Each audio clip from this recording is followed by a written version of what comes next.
Brad onto the ShareSquare pod. Brad, how are you doing, pal? I'm very good, thank you, mate. How are you doing yourself? Yeah, very good, very good. Now, just kick off, tell the audience about who you are and what you do. Yeah, so name's Brad Rea, professional boxer from Charlton, Manchester. Currently undefeated in 10 fights, 10-0. And yeah, hopefully looking at in the next 12 months having a bit of a breakout year and getting my name out there and hopefully pushing on with my career and start looking at a few titles and hopefully becoming a bit of a household name, I hope. Yeah, well, let's hope. So what was it that got you into boxing? It's something for now. I've done it my whole life. It's all I can remember. You know, my dad runs an amateur gym in Charlton, so I kind of grew up in Is the that gym. St. John's? St. John's, yeah. Yeah, and that's, you know, I obviously training a lot, and then I was doing a lot of coaching and kind of coaching the kids coming through, and you know, it's kind of me only and my main interest really. If I'm not training, I'm at home, maybe watching the boxing at the weekend or going to events and stuff. So my life just kind of runs around boxing now, which, you know, I can't complain. See, I don't know if you know this, but when I was about, I think 16 or something like that, I went to St. John's when you were coaching there. Oh, and really? Yeah. I remember all of you really put me through my paces. I'd at the end of the session, the room would be all steaming and all the rest. I'd just go home absolutely knackered and pass out right afterwards. Honestly, mate, there's no training like it. Right from the bottom level to the top level, you know, it's brutal training, and it's for me, it's the hardest sport in the world. But great for fitness. You know, whether you want to compete or whatever, it's for me, you can't beat it for the fitness side. Yeah, no, it was quite good for my fitness, because I was when I went in there, I was I'd piled on a few pounds, so I was I gotta get in better shape. And after maybe a month or two, doing, you know, sessions weekly, and obviously watching my diet as well, I'd managed to slim down through that. But yeah, I remember you really pushed us through the paces, but I did enjoy it. So you're talking about obviously the hard work and in terms of everything, but especially the fitness. What kind of sacrifices have you had to make to be able to enable this dream career of yours? You know, there's so much that goes into it. You have to give up a lot. You know, it's kind of, I never really had that. Not saying I didn't have a normal childhood, but you know, and especially back when you get to that kind of age, back end of school, year 10, year 11, and you're in college and stuff, and then obviously start hitting 17, 18, 19, all your mates are out drinking, and it's you know, there's a lot you have to give up on, and whether it's holidays, you know, birthdays and whatever, you know what I mean? There's so much that you have to give up, and I'm just a normal 23-year-old kid at the end of the day. You know, when I'm not in training, I like going out for food with my mates. I like having a few beers, and you know, this. But majority of the time, you know, you don't get to do that stuff, and I'm fine with it. You know what I mean? Because I know it's what it takes. Was it not hard for you? Because I mean, when I was you know, in sixth form and stuff, people were going out. My commitments was my A levels, right? But yeah. And even then, because I was very committed at school, to my work and stuff. But even then, I couldn't resist. I was going out every weekend. So was that hard for you, especially you know, when you're 17, 18, resisting the kind of nights out in town and stuff with your mates? Yeah, it is hard. It is hard, especially at first. Kind of now I'm at the point where I know it's just what's got to be done, and I feel like I'm at the point now where I've probably grown up and have matured a bit, and I realised I'm not actually missing out on that much. No. But at the time, you know, when everyone's kind of just it's exciting. Yeah, exactly. It's very new and it's very exciting, and you feel like you're missing out. But yeah, I'm sure I make up for it after my fights anyway. So all the nights that I've missed. Yeah. What's that kind of like? So after your fights and you're going out and you part, I'm sure you have good time after you've got a win. What are those nights out like? Yeah, they're good, to be fair, mate. I think you'd probably enjoy them, you'd have a good night. But I've always I've kind of had the mentality that when I'm off it, so after a fight, there's probably no one out there, no boxers that do it like me, that all right. eat like me. But I've always, in my mentality in my head has been, but it doesn't matter, because when I've had them 10 weeks training camp, nobody trains like me, nobody puts it in like me, and I've been to the other gyms and I know how hard I train. It's only kind of recently where we've realised it's not life, you can't do it, and eventually that'll catch up with you. It's all well and good, when you're 21, 22, you can get away with it.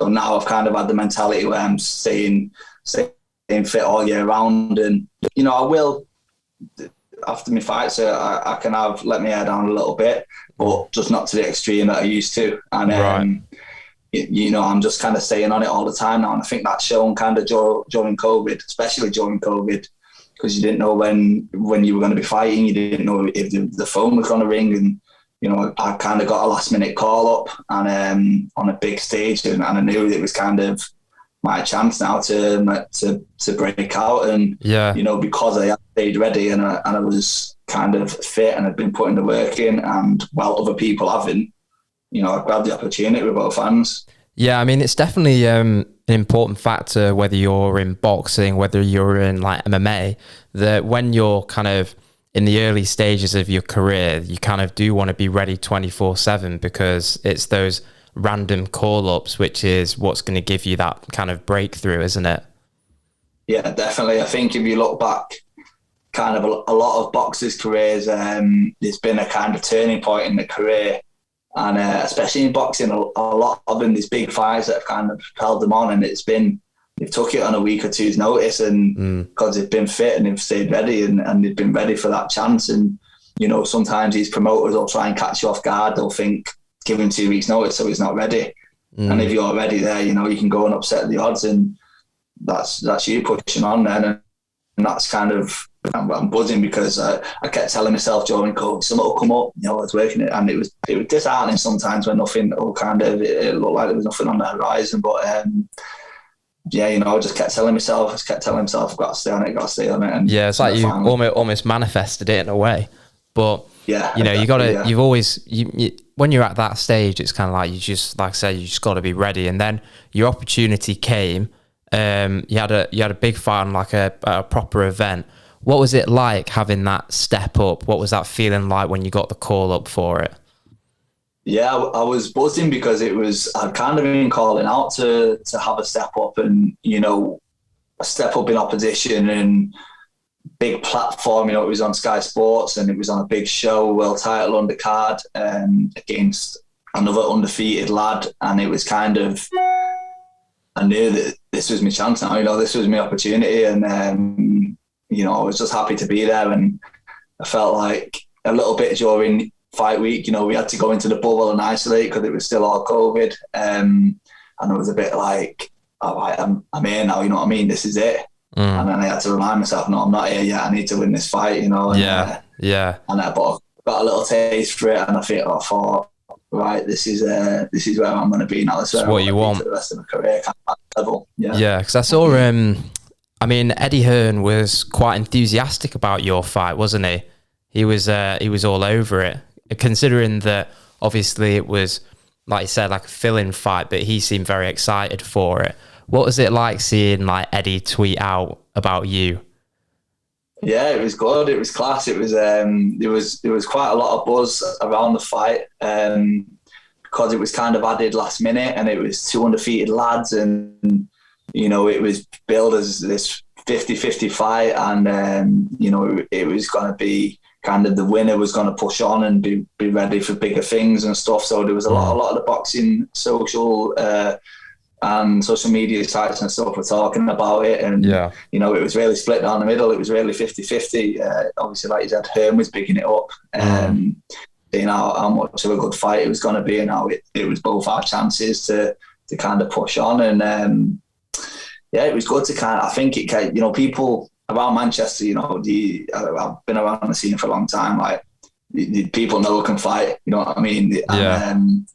But kind of outside Manchester, especially down south, you know, it was at Wembley, so there was a lot of like the social side of it that I'd never interacted with him before, and you know, I just rocked up, just me and my coach playing, and big, tall, skinny kid, and you know, I don't look much, and you could tell him looking at me, thinking like, what's this kid up to here? But after it, you know, everyone, you know, I think Hearn put a tweet out saying this kid can seriously fight or something, and people were saying, wow, you know, we really weren't expecting that.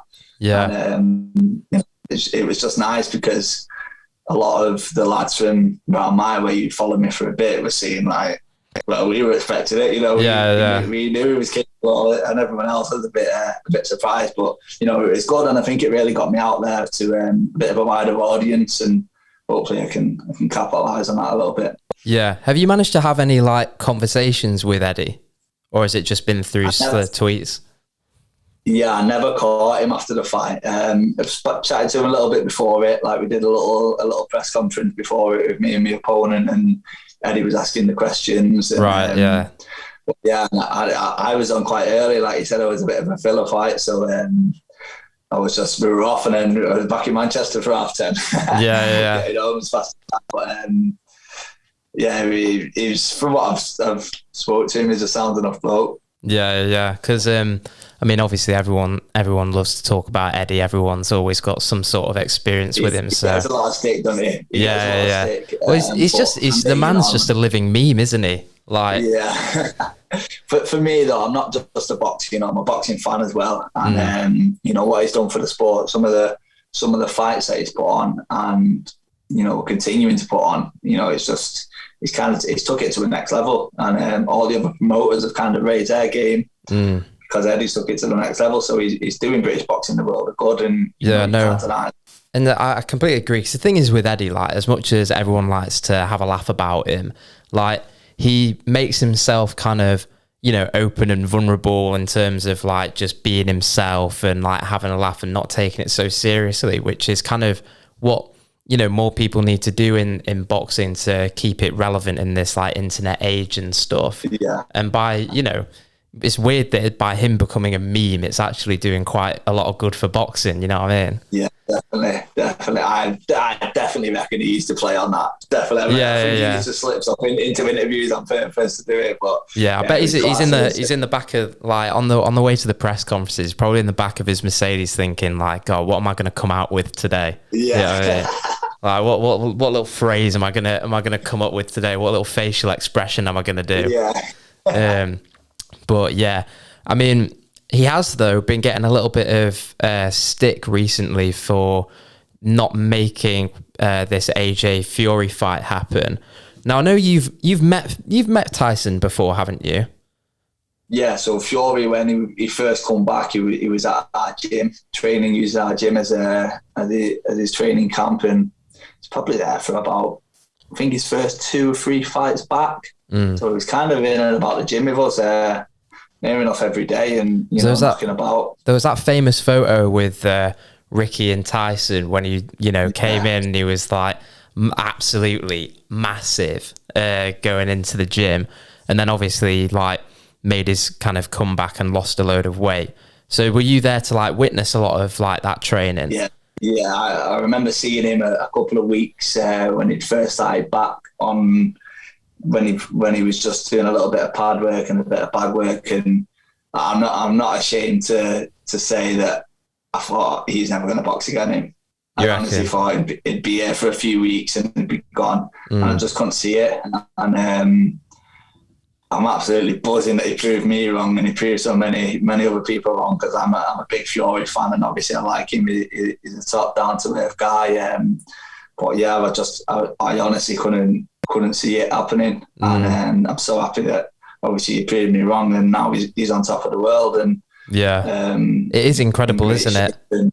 Because like when honestly, it is unbelievable. Like you forget when you look at him now, you forget kind of what he's come back from, and that's not even including all the mental health side. That's just the physical side, and it's unbelievable. You've got to take your hat off to him. Yeah, I mean, because physically, like you say, what he overcame with like the weight that he lost, it's like pretty mind blowing, and the amount of time that, you know, he was training, the amount of weight that he lost, and then getting back to, you know, fighting top class fighters. It's like, it's crazy, but that doesn't even bring in the mental aspect of it as well. Yeah. So, I mean, I remember I was like, you know, when he was in that phase of not being so well, I remember I saw him at San Carlo in town, and like, you know, like just like stacks of food on the table. And I remember like, I was pretty gassed to see him, you know, I gave him like a little, I didn't want to interrupt, so I gave him a little like wave, and he gave us a little wave back as well. So, you know, he was in good, well, he appeared to be in good spirits, but obviously we know deep down he wasn't doing like well at all. But yeah, I mean, that comeback is pretty crazy, and it must have been like mental from your perspective as like a up and coming boxer, like watching that happen in the gym, like watching that transformation. Yeah, definitely. It was a bit like, because it kind of happened over time, and you know, there was kind of just a week where you could see it all coming together, and it was all clicking, and he looked a bit trimmer, and he looked a bit sharper, and then a couple of weeks later, it was just boom, he was back to his best, looking unbelievable. But you never kind of really, there wasn't a point where it was like, oh, he's back now. It was just class, and then something will pop up from a year ago, and you'd think, wow, you know what I mean? I forgot it. That's what he was like. Because I was kind of seeing him a lot. It was, you know, you don't notice how much weight someone's lost or how much better they're looking, because you're seeing him. It's very gradual. Yeah. But then when the throwbacks were coming up, like something will pop up on Facebook 12 oh months my ago. God. Yeah, it's like come so long. Wow. I didn't even realise, you know, how far we've come, and obviously you still had a lot to go. But yeah, it was class to see. Yeah, because yeah, and then like to go into the fight against Wilder, were you confident for him in that first fight? No. You weren't? no, I thought he was getting knocked out. Before he was getting knocked out, I thought it was a bit too soon for him. Yeah. I just thought Wilder is this devastating puncher, and you know, I still think he is, and just so, like, you know, Wilder said Fury has to be absolutely perfect for 12 rounds. I've just got to be perfect for 1 second. Yeah, and it's true, and it very nearly was true. Very nearly was true. But after that fight, I just thought, there's no one that's going to beat this guy. He was absolutely class, and obviously he got clipped in the last round. Looked like it was over. Never seen anything like it. Jumping up around the front room at 5 in the morning, whatever it was. Yeah, I was positive. Like, obviously, it happens very fast when someone gets knocked down. I'm positive he wasn't getting up. There was no way he was getting up. It was almost like a religious experience watching him get up. You know what I mean? It's like, what? How is that even possible? I've never seen anything like that in my life. No. Honestly, I haven't. And, you know, everyone knows that he deserved to win that first fight. I think for me, he lost 2 rounds, the rounds which he got put down in. And he won every other round. Yeah, I feel like easily. I don't know how that fight got called a draw, but you know, it was the result. I mean, obviously, like I said, everyone knows that he won that fight, so it's kind of a bit irrelevant at that point. And you know, matter. And when you put in the kind of the inspiring story behind it all, it's like even more irrelevant. But yeah, I mean, I remember watching that fight and thinking like, how has that even happened? It was like crazy. Yeah. And Wilder, he couldn't believe it, because he's like knocked him down, dancing around the ring, thinking he's won. You know what I mean? And then he just like gets back up like the Undertaker. And yeah, you can tell like his face. Wilder couldn't believe it, because Wilder's, you know, he's never hit anyone like that, and they've got back up. Yeah, and I mean, he could have pressed on, but I think he was just so shocked that he got up that he like had lost his focus, because he thought, well, I've won. You know what I mean? Yeah. And didn't press on, and then Fury comes up and presses him instead. It was unbelievable. He finished strong after that, amazing. But for me, as good as the first fight was, the second fight, it just, because it was the manner he did it in the second fight. It was like everyone thought he was going to win the second fight after the first fight. Yeah, and everyone thought he was going to be on the back foot, he was going to jab him, he was going to move, and he was going to do exactly what he did for the first fight. But he was going to be that little bit more switched on. He wasn't going to get caught with the shots. The way he won the second fight, the way he took it to Wilder, and you know what I mean? Like I said, this guy, probably the most devastating heavyweight puncher since Mike Tyson. And, you're forgetting Wilder's a small heavyweight. He's 2-3 stone lighter than some of these guys he's knocking out with one punch. The guy has got freakish power. Yeah, it's crazy with Wilder as well that like he only started training very late. Like, because I believe he was like a truck driver or something like that. Like, I think he was a truck driver for Coca-Cola or something like that. And he would, drive, and then he thought, oh God, I can't do this. I need to do something else to support like my family and stuff. And then he got into the boxing, and it was only like a few years later that he was competing in the Olympics and stuff. Like, I think it was 4 years, or it might have been 3 years, and he won an Olympic bronze medal, which is unheard of. Which I think it's a bit crazy to think, because his boxing ability for me, it's hard to say because the guy's a world champion, but it's very limited. He relies on that power. And a lot of the time, these amateurs, they're better boxers than the pros over the 3 rounds. So for him to do that in 3 years, it's unbelievable. Yeah, it really does show his like freak strength that he can just from very limited training, go into the Olympics and then, become world champion, like just through this one tool, essentially. I think he's a very athletic guy anyway. I think he used to play American football, and you get people like St. Joshua. He said he watched the 2008 Olympics, watched the boxing, and he thought, I'll give that a go. 4 years later, 2012, he won gold. So he won gold in 4 years, which again is unheard of. But like, you look at Joshua, he's one of them guys, he could do anything. He could be a 100-meter sprinter or, a shot put long jump or something. He's just like, he could do it all. Some people just like these natural athletes, but which makes it kind of even crazier that Fury, because he doesn't look like a natural athlete, does he?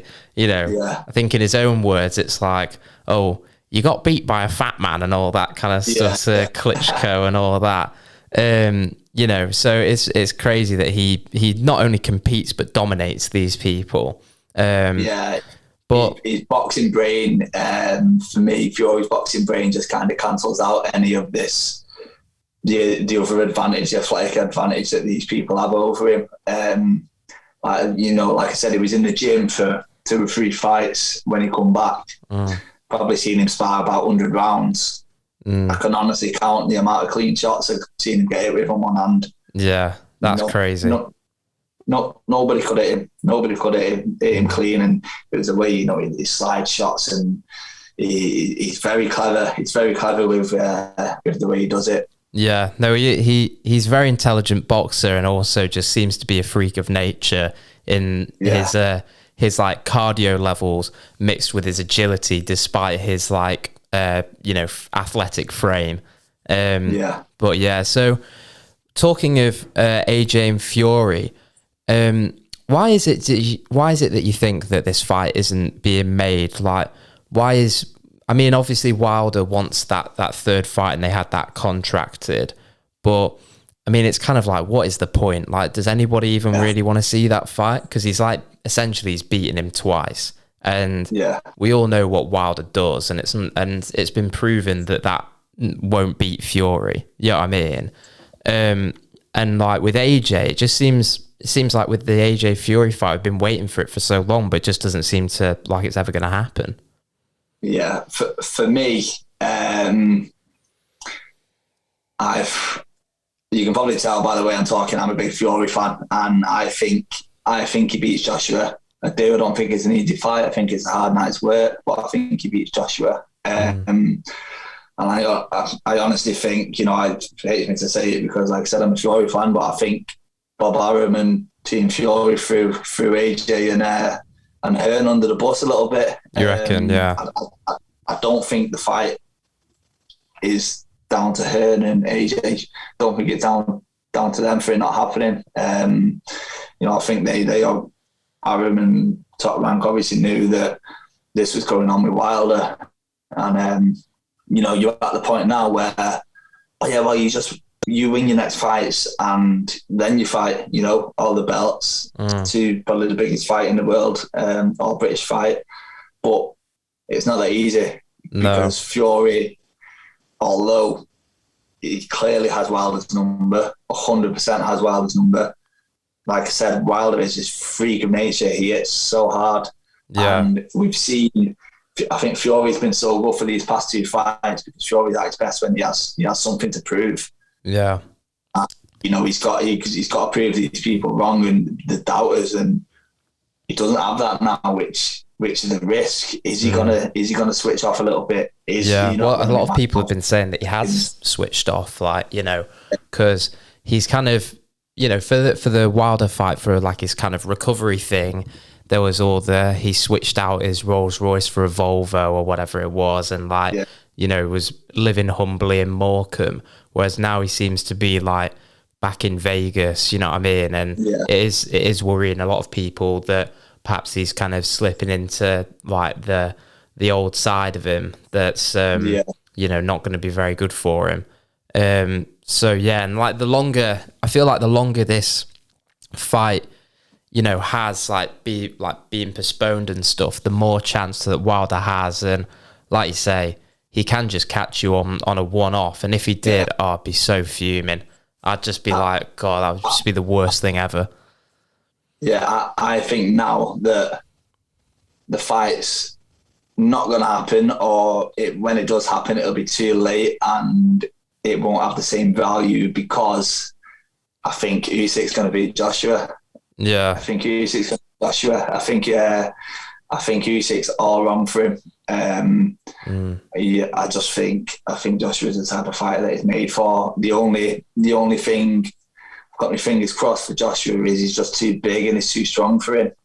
Which obviously Usyk's coming up from cruiserweight, but technically there's not a better boxer out there than Usyk. The guy is absolutely mustard, and he'll be able to just expose any weakness that AJ has, and it's that thing. But if AJ's big enough and he catches him, but if anyone's not going to get caught off AJ, it's Usyk. The guy is defensively brilliant, and I think Usyk's going to beat AJ over 12 rounds on points. I can't see him stopping him, but I just think he's going to be a quite comfortable 12-round decision. Yeah, which I hope not, because it throws a big spanner in the works. Even if Fury and AJ fight, then it's not for all the belts.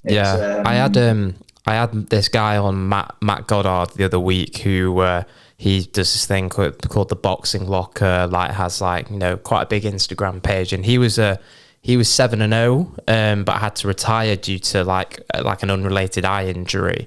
And we were talking about this last week, and he said that if AJ comes out and he comes out aggressive and comes out all firing all cylinders, he could take him out. But if it goes the distance, Usyk's just gonna outbox him throughout 12 rounds. I think if AJ needs to win, and I say win, and I mean properly win, he needs to knock him out. Yeah, I've got a feeling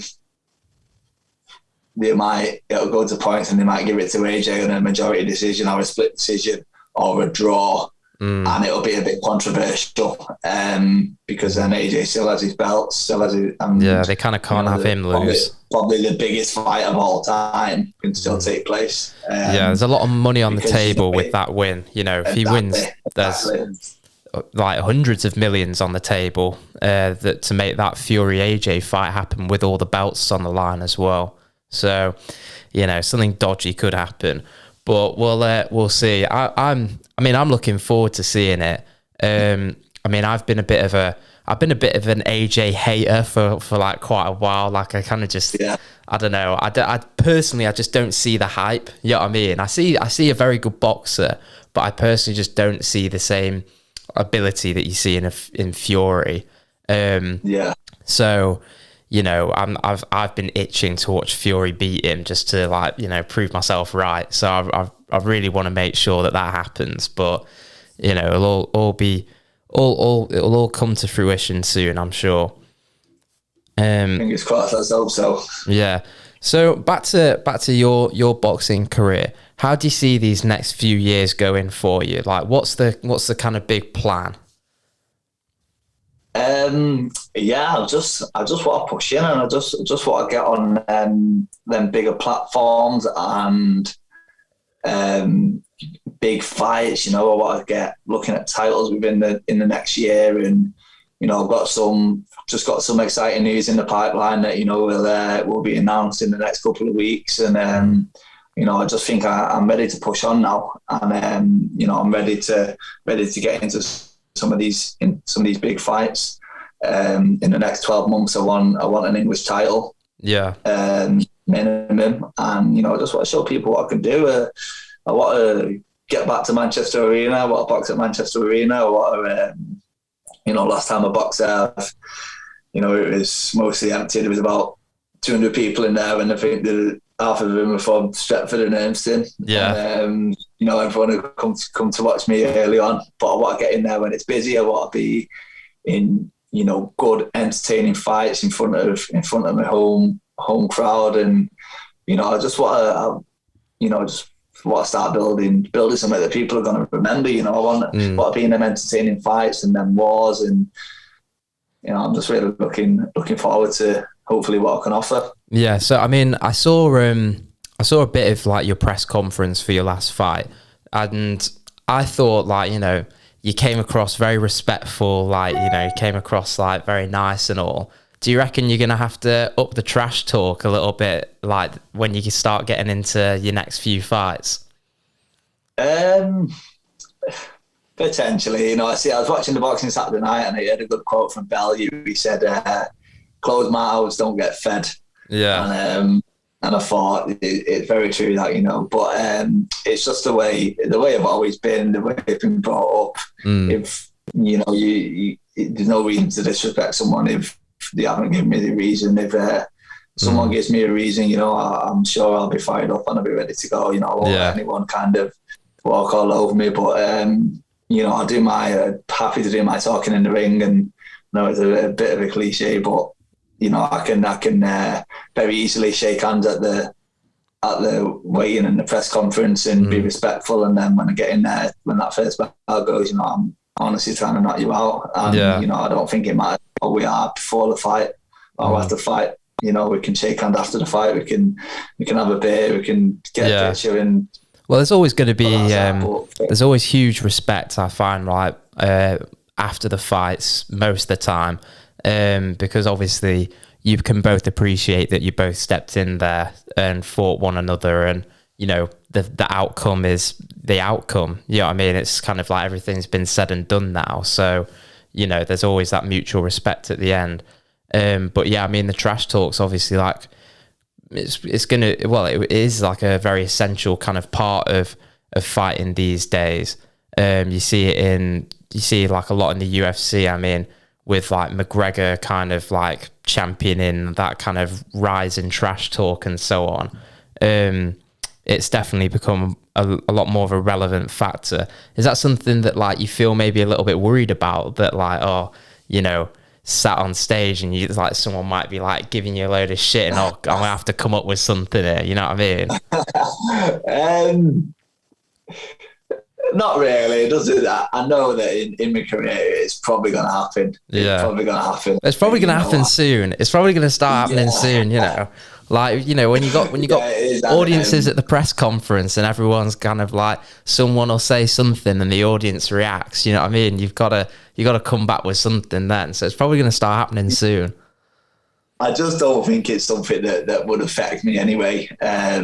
You know, it obviously to an extent, it depends what they're saying, depends how personal they get, you know, what they're saying. But yeah, I don't think it's anything that will affect me. I'll be able to shrug it off. But no doubt I'll be giving them some shit back if I have to. yeah. So yeah, I mean that's all like really exciting. I bet you're like really pumped up for it all. If you were offered to go on like an undercard to you know, a YouTube boxing event. Would that be something that you would be interested in doing? Obviously, why not? I think for me, I think one of the positives from the YouTubers is it's, you know, they are bringing a lot of viewership and they are bringing a lot of money into the game. And a lot of the real boxers who are getting on these undercards are getting career high paydays and career high viewership and stuff. And although a lot of it's probably like 11-year-old kids who follow Jake Paul and YouTube or whatever, you know what I mean? It's doesn't matter if you're getting paid at the end of the day. Like numbers are numbers.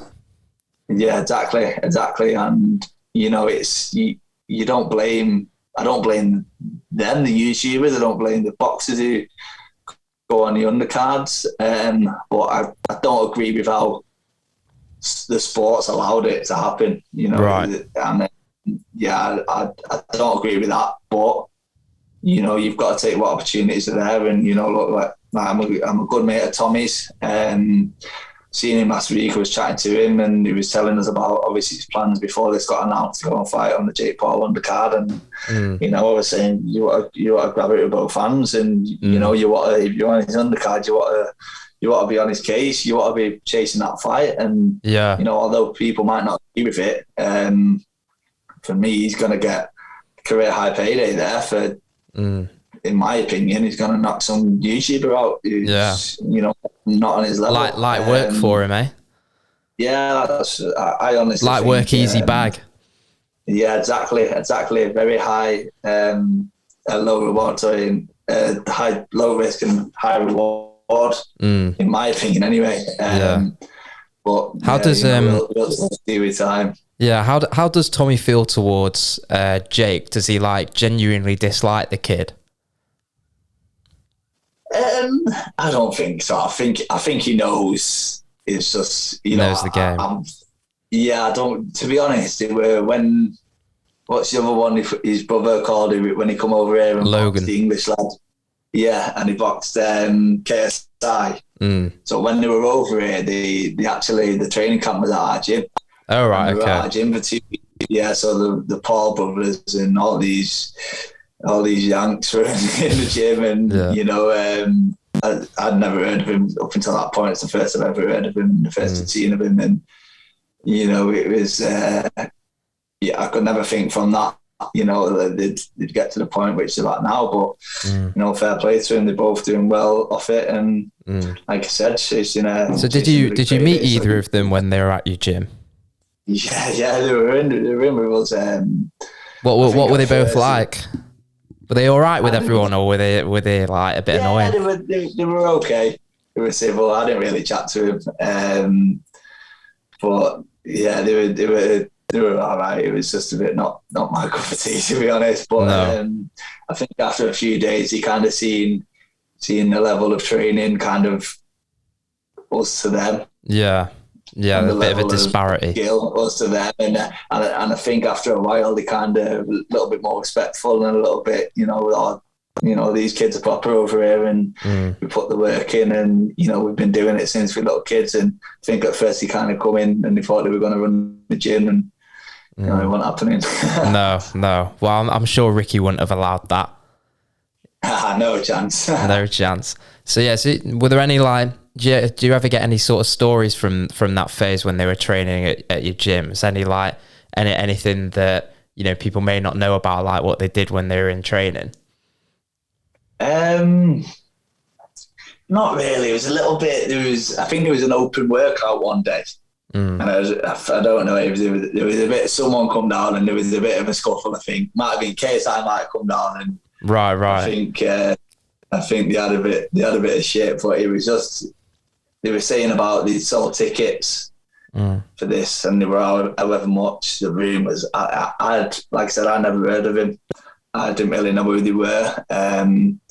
Didn't realise to the extent how big they were and how famous they were. And I was a little bit like, wow, these kids are proper. When you know, there was queues of kids and coaches coming from London and all over, you know, just to come and watch them train. And then for days after it, they'd be there'd be kids at the back door. You know, they had to have security on the door, and Right. Yeah. it was a bit like, wow, you know, Bit manic. Yeah, it was crazy. And up for about 7 days after it, you know, there'd be kids coming in the gym and there's Logan Paul here, and I know, mate, he's got up. Like, nah, he's not here anymore, lad. He got out of Manchester as fast as he could. Yeah. Yeah. And I was a little bit taken back, thinking, wow, like I need to start a YouTube channel or something, maybe, if these if this is what it does, you know. Get vlogging. But fair play to you, I'll have to get a vlog on. Yeah. So like I was saying before with Tommy, a lot of people give Tommy quite a lot of stick because, like, you know, he went on Love Island and, like, you know, so by proxy of going on Love Island, he's now like not a proper boxer in some people's eyes. Like, is he a proper boxer? Like, just how good is he? Tommy can fight. I've sparred plenty of rounds with Tommy over the years. You know, at one point he was with us at Hatton, training with us. Lived with him for about a year in the house, training together. And I know he's done what he's done to better career. And I know he's Tyson's brother, and I know it's probably opened a lot of doors, and Love Island opened a lot of doors and opportunities he wouldn't have got anyway. But look, Tommy's no mug. Tommy can fight. Yeah. Punch. He's strong. And you know, I think people have kind of branded him as this. Oh, he's just off the back of Love Island, off the back of his brother's name. But Tommy can fight. Can fight, and I think people realise that soon enough. For me, I think so far in his career, his opponents and stuff, he's been looked after. He's been looked after with his opponents, which, you know, he's had a lot of stick off kind of casual fans, because you see, he's had so many losses, and which we all do. I've done it. Oh, that's what up and coming boxers do. They fight journeymen and they build a bit of a record. For me, you know, I think Tommy's done it. Well, he's not done it. It's his team have done it to an extent that done him a bit of a disservice. He didn't need looking after that much because he is actually good. You know what I mean? And I think it's made him look a little bit like he needs looking after when he doesn't. He could have had step-ups and he could have boxed better opposition and he still would have won. Yeah. So I think that's kind of a factor where people are kind of dismissing him. But I think sooner or later people are going to realise, you know, he's no mug, this kid. He can fight, and I think people will realise that soon. Yeah, well, I certainly look forward to it. But I don't know if you pass this message on to him from me. He needs to put that blonde wig away. That blonde wig that he did with Jake Paul, that was horrendous. That cannot run. That cannot run. Yeah, no, he is a good laugh though. And the thing is about, you know, the whole Love Island stuff is, like, ultimately the guy's played his cards right, in my opinion. Like, he's raised his profile, and through raising his profile, like we said before, he's probably going to end up fighting Jake. And, you know, that's easy money for him, you know, easy money and a lot of publicity as well. Definitely. That's what it's about at the end of the day, you know. You need to look after yourself. You need to get yourself set out for the future, and he's doing that, and it doesn't matter what way you do it. But yeah, you know, I've got a lot of time for Tommy. He's a top lad, and, you know, I'm sure people will realise that sooner or later. Yeah. And in regards to some other the YouTube boxing stuff, Logan Paul, who, you know, the guy who's training your gym, he fought against Floyd Mayweather recently. Now, that's, like, pretty mind-blowing that, like, you know, no one would have ever thought that would have happened a couple years ago. Has anyone in your gym, because obviously, you know, Ricky's got his history with Floyd, has anyone ever said much about that fight? I think we just talked a little bit about it. For me, them fights are, there's some kind of agreement there. You know, if Floyd wanted to knock him out in 2 rounds, Floyd knocks him out in 2 rounds. For me, it's just a bit of a cash and grab. Yeah. Not a real fight. It's a bit of an exhibition. And again, you don't blame him, you know what I mean? Floyd Mayweather is one of the best boxers of all time. You say I'm going to give you, what did he make, 300 million or something for it? Yeah, something like that. Do you not think it's sacrificing a lot of integrity to do that? Because I think it's one thing if you're like a up and coming boxer and a YouTube, like, so the Tommy Fury Jake thing makes perfect sense to me, right? I feel like that's that's fair play. But like with Floyd, it's kind of like, I don't know. It does seem like he's sacrificing the integrity of the sport, like through his own name. You know what I mean? And I mean, his integrity is one thing, but I mean that's kind of already slipped up a little bit. You know what I mean?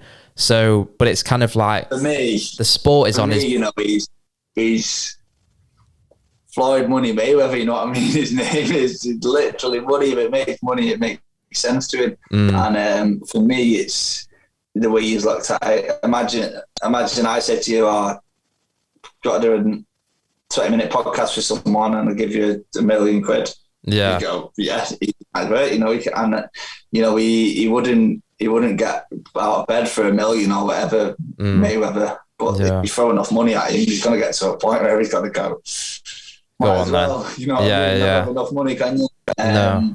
And I just think that's the way he's looked at it. And I think he even said after it, you know, it was a bit like a bank robbery. It was a cash and dash, and you know, you don't blame him. I think he said it was like a legalized bank robbery or something like that, didn't he?